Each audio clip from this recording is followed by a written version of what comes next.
გადავარჩინოთ ლეიკემიით დაავადებული ბავშვები ამ დევიზით მედიის წარმომადგენლები 8 წლის ბავშვის გადასარჩენად გაერთიანდნენ.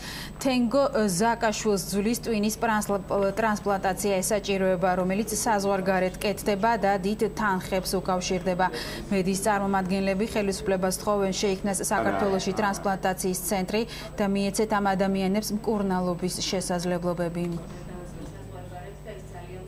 გამომდინარე იქიდან, რომ არის საქართველოში ძალიან მძიმე სტატისტიკა ამ კუთხით, როდესაც ბავშვებს მხოლოდ იმიტომ, რომ არ აქვთ შესაძლებლობა დაუშვათ მკურნალობა მიიღონ საქართველოში და ამის გამო იღუპებიან, ან იმის გამო, რომ უცხოეთში ვერ მიდიან, მხოლოდ იმიტომ, რომ მათ არ აქვს შესაბამისი დაფინანსება და მხოლოდ ეს ერთეულების ხვედრია, ამიტომაც იღუპებიან. 8 წლის ბავშვისთვის, რომელიც ლეიკემიით არის დაავადებული და სასწრაფოდ ჭირდება ძვლის ტვინის გადანერგვა, მოვაგროვოთ საჭირო თანხა, იმიტომ რომ ეს ოპერაცია 70,000 евро ღირს და თუ ჩვენ ამ თანხას მოვაგროვებთ ძალიან შემჭიდროვებულ ვადებში, ამბობს იგივე ბედი ელის, რაც ანა რომანაძეს დაემართა. ძალიან დიდი იმედი მაქვს, მე მინდა მადლობა ვუთხრა ჟურნალისტებს, იმიტომ რომ დარწმუნებული ვარ, შემდეგი ბავშვი, ეს გახლავთ თენგო ზაკაშვილი, რომელსაც ესაჭიროება ძვლის ტვინის ტრანსპლანტაცია და აბსოლუტურად დარწმუნებული ვარ იმაში, რომ ჟურნალისტების ძალისხმევით და ყველას თანადგომით, ვინც ჩვენს გვერდით დადგება, თენგო დაამარცხებს ამ დაავადებას.